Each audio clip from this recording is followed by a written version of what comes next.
es para reforzar esas dos imágenes que llegan a funcionar. Si uno lee los papeles de alguien tan admirable como Jean-François Revel en 1980 y tantos, cuando hablaba desesperado, porque era un hombre que entendía perfectamente lo que pasaba, y hablaba con gran desesperación de el fin de las democracias, que había sido un periodo dorado y maravilloso e ilusionado de la historia del hombre, pero que estaba a punto de colapsar porque no tenía modos de defenderse.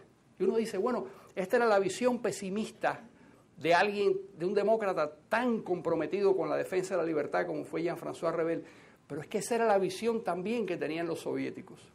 Si uno lee los papeles de Mitrovsky, el soviético, el archivero del KGB que deserta a Occidente y se lleva toda la documentación, que son unos libros que están publicando realmente impresionantes.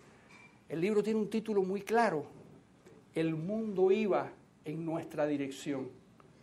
Ellos estaban convencidos de que el destino final, es decir, no mentía cuando el señor Khrushchev daba un zapatazo en la mesa y decía literalmente que en 20 años o en 30 años el mundo sería comunista, lo creía. Cuando Brezhnev estaba en medio de su locura expansionista, estaba convencido de que el mundo iba en esa dirección. Así que habían desarrollado un aparato político y de propaganda tan persuasivo que habían llegado a convencerse ellos mismos de la inminencia de su triunfo. Llegamos a 1989. Ustedes recuerdan, los que son muy jóvenes no lo recuerdan, pero yo lo recuerdo con gran emoción porque tuvimos, los que ya tenemos unos cuantos años, tuvimos la suerte extraordinaria, asombrosa, de haber presenciado el desmantelamiento del comunismo, la desaparición de la Unión Soviética, cómo afloró la verdad de la podredumbre y la miseria y la improductividad y el desastre y el horror de lo que era ese mundo. Y lo pudimos ver, algo que parecía imposible, y ocurrió súbitamente. Ocurrió a partir de que el señor Gorbachev se empeñó en algo que no podía ser, que era reformar el sistema e introducir mecanismos de análisis y de libertad dentro del comunismo para salvar al comunismo. Mucho tiempo, unos años después, el que era la conciencia de Gorbachev, Alexander Yakovlev, nos contó lo que pasó. Nos lo contó en Moscú, sentados en su despacho, que era el despacho de Suslov, aquel gran capo de la represión en la época de Brezhnev. Y él ocupaba ese despacho, un despacho que tenía el tamaño de esto. Y nos contó lo que pasó. Y al final se resume en una frase muy sencilla: el comunismo no se adaptaba a la naturaleza humana y fracasamos. Y aquello colapsó, se vino abajo. Cuando se viene abajo el comunismo, ¿qué ocurre en los Estados Unidos? Que desaparecen los peligros exteriores. La sensación de los políticos norteamericanos, de los diplomáticos norteamericanos, es que ya no hay riesgo, ya no hay ninguna potencia en el mundo que pueda poner en peligro a los Estados Unidos.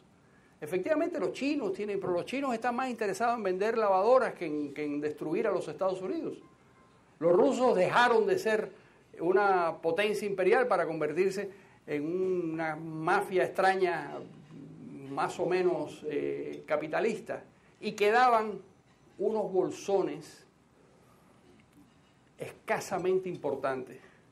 El manicomio de Corea del Norte, que se consumirá solo como consecuencia de la locura de ese régimen, Cuba,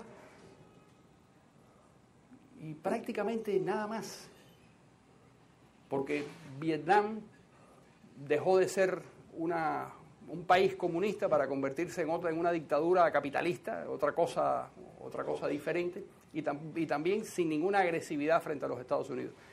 Dicho esto, los Estados Unidos lo que hacen es engavetar toda la estrategia defensiva frente a la Unión, a unos enemigos que ya no existen. Pero ¿qué sucede a principios de 1990? Que mi inevitable compatriota Fidel Castro, que es, como dicen los españoles que son muy retóricos, una persona inasequible al desaliento, empieza a reorganizar con los vestigios que quedan de la Guerra Fría, empieza a organizar algo en lo que pudiera sustentarse la lucha contra la economía de mercado, la libertad, la democracia, y ese algo se fundamenta primero en el Foro de Sao Paulo. Convence a Lula da Silva y al Partido del Trabajo, que era muy radical en ese momento y que lo sigue siendo en muchos aspectos, de que hay que crear una familia política que recoja en América Latina los rescoldos todavía vivos de la lucha contra Estados Unidos y contra Occidente y contra la economía de mercado. Y se genera ese primer embrión de resistencia, que parece ser una cosa folclórica al principio, de unos tipos trasnochados que se reúnen a discutir cosas que ya no tienen ningún sentido porque el comunismo dejó de ser una opción seria para convertirse en algo poco importante.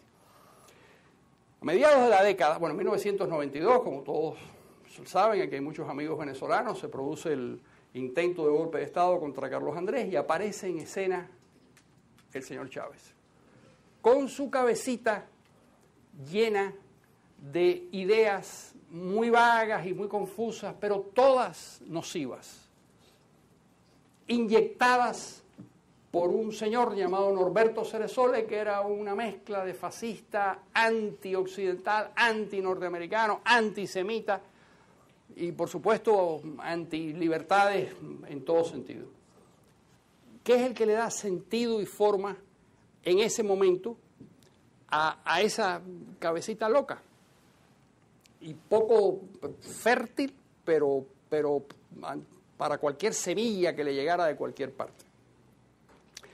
1995, este caballerito se aparece en Cuba. Los venezolanos castristas, con Rangel a la cabeza,